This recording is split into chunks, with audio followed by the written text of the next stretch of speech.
RFC and PSA, request for comment and public service announcement. I need links posted below, please, that lead to websites that tell me how to solve a problem I had today with Thunderbird. It's a Mozilla product.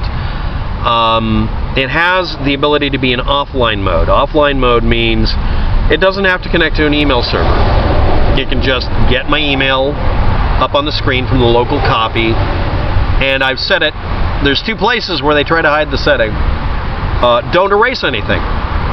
Don't require authentication. Don't keep synchronizing. Just offline mode means there's no internet connection. Don't update. Don't ignore my settings and act like you haven't got my emails when they're clearly in the directory structure. And above all, don't go through and meticulously gov-wipe my emails. Like literally erasing crap. And what's funny is when you point this out on the Mozilla Thunderbird forums, they tell you to use a data recovery tool, and they don't tell you how to make this not happen again. And then they make excuses like, well, maybe you didn't close it in read-only mode, or excuse me, in offline mode. Yes, we did. Well, maybe this, maybe that, maybe something else. Maybe Windows did it. No. Maybe you should have the piece of software start off assuming we don't want to erase anything, because that's normal. The behavior that we're supposed to have on a computer is that the software shouldn't erase something that we can never recover by it aggressively ignoring a setting in two places, because you put it in two places to have an excuse. Do not, it literally says, never delete my email. I mean, it literally just says, do not delete email. It's done twice. Now, the reason I'm doing this, I know better than to trust any program. I use portable versions of everything. The portable and installed version behave almost identically. They just have slightly different directory structures. I copied it over to here. No, that isn't why it did it. Shut your mouth. Stop typing. Shut up. You can do a checksum on a directory structure to make sure it wasn't altered. It didn't get altered. And then I ran the backup copy with it not able to access the original, because I'm not stupid. And it went to the absolute massive amount of trouble to say, you have to type in your password and log in to get to the email. No, I don't. It's offline mode. It's been programmed not to do that. And then it stopped showing the folders. I'm not going to authenticate. That's not how authentication works on it. No, it doesn't require that I have the password and log in from Gmail. It doesn't require that. I'm reading the files from the hard drive. And then when I looked, it had changed it from offline to online mode. Oh, I guess it accidentally did that. No, it didn't, because it did it very consistently with the other three copies. I have a separate folder, a separate copy of Thunderbird, so that it can't have an excuse for each individual email address I use. I don't combine them because I'm not stupid. And I checked it, and no bit was set. It is literally still set, if you can get it to shut up and not run the program. It's set to be in offline mode. Well, maybe this, maybe that. Maybe keep typing your maybes and yeah buts. Keep the yeah buts up. It'll never show. Don't bother.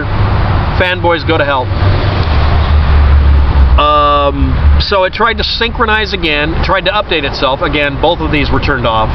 And now I notice that if you say don't synchronize, it just says, well, I'll do that later. That's very Microsoft of you. You're supposed to be an alternative to these assets, right? Anyway, it tried to update itself to the latest version, which means immediately it's going to erase the email. I mean, you knew that, right? You knew it wasn't going to retain the emails when it was upgrading, right? You silly bitches. Next, it decided I had to type in a password and login that could never be authenticated in offline mode if I was really offline.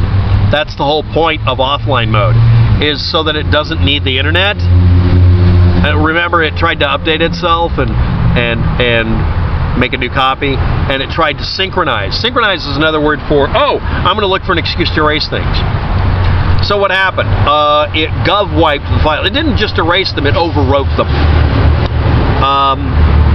The backup copy I have, obviously the original over here that I copied it from, still has the folders. So I grabbed all those folders because I know better, copied them over to a directory called FU Thunderbird, so that it can't erase it because it can't physically find them. And now I'm going to have to do data recovery because All of them are doing that now.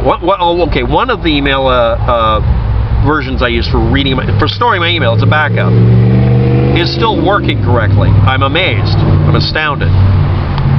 I was trying to read it from it. I didn't want to log into my email. I just wanted to read the files because I'm looking for the old backups. Never mind that Gmail goes out of its way to find every excuse possible to erase every single thing important to you and say, oh, well, we're archiving that. No, you're erasing it. Archiving isn't erasing, guys. Come on. Well, and then in the forums, every forum. Well, did you look under the archive? I like it. Everybody else type this. What part of offline mode don't you want to listen to? And then the best part has to be in some of the forums. You've ignored the person asking a question, included all the information you just asked about. You're demoted. You're not allowed to answer anymore. Unless you post publicly, you cut and paste an answer trying to get points. That's all you're allowed to do, is you're allowed to acknowledge that you were doing this for points. And then a couple hours later, below, since you're being a petulant little bitch about it, you're forbidden from ever being on the forums again. You've lost all your points, and you get a silly picture on your profile. I think that's how every help forum should be. When you deliberately ignore what the person just said and ask them a stupid question, you're banned from answering for a week, and if you fight back, it's forever. And you're never permitted to get this file back. Screw your points. E-penis points. Anyway, I'm just going to recap. Public service announcement. Do not trust Mozilla products with your data, ever. Next, RFC. I need to know how to do the following specific things, and I need you to post below, not the instructions, a link to a page or a link to a YouTube video. Use archive.org or archive.is if you want to. That's an in-joke. You just use archive.is. Archive.org doesn't work. And link below to an instructional video or a location, and I will allow it if it contains information that's pertinent to solve the following problems. 1, I need this to be able to be set to read-only mode, offline mode, whatever it's called, it's offline mode, to where it does not have the ability to erase anything. No exceptions. No, there isn't any wiggle room here. No bullshit artists. If you can't get it to do it, just don't bother posting. I'll try to find a way to do it. Yes, marking the files read-only didn't work. It's still erased and encrypted. I've done 5 experiments so far. We're done. I need to have the ability for it to permanently disable its default behavior of trying to get me to use some email address I'm not going to use, special offers, and permanently disable its ability to update, because updates are never useful with this thing. Obviously, it's not useful. All it did was erase my shit. And the next thing is, I need to have the ability to, if this doesn't work, I need to find an alternative email reader that will grab the files away from Thunderbird, manually selecting them, and open them, and not have the ability to erase them in, because I need to have a different program. Never trust a company who puts out a killer app or a really good program that doesn't have a competitor that can siphon the data and make them stay on topic. Thunderbird used to, well, they can read from Outlook, etc. Do I really have to load up Outlook and Outlook Express, especially, to get my emails so it can't do this? Do we really need to threaten a Mozilla product with a Microsoft product so they stop doing this shit? Again, it doesn't matter if I type in an email address and password if I'm in offline mode. That is not a problem. It never was before. Offline mode means shut up and let me read my email that I've stored it locally. Don't even bother. Just default to the local files. It does not have the ability to do that no matter what I do now. Now, if anybody has a tutorial on how to fix this, or to force F the thing into giving me my emails back and make it never able to do this again, that would be great. I'm also going to do a tutorial, if I can, on what files contain your settings and how to make a backup copy of it and make it read-only and disable any timers where it decides to automatically erase them. We have to have the ability, and this is a rule, when you and I, the consumer, use a program, we have to have the ability to dominate the program so it does not have the ability to do this, because you know damn good and well it will be. For some sick, twisted reason, some programmer somewhere left a bit set. We have to have the ability to make the program obey. This was a portable copy of Thunderbird. It's still disobeyed. Portable copies are not supposed to be able to do this because you can burn them to a CD. Yes, I have a CD-ROM version of it. it tried to erase itself.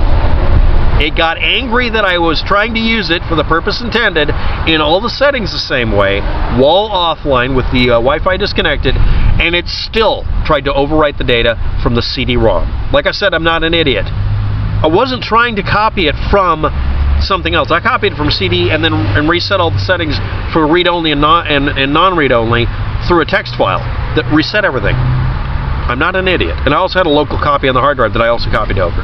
It still did it. No, fanboys, just shut up. Shut up! I need to know where the settings might be if they exist to make it to where it can't commit suicide or sabotage itself. If you have that information, or someone else does, post a link. Thank you for watching. Have a good day. Good luck with that. And don't trust this company's products until they publicly acknowledge that they deliberately tried to erase billions of people's worth of information. Because they did. Bye.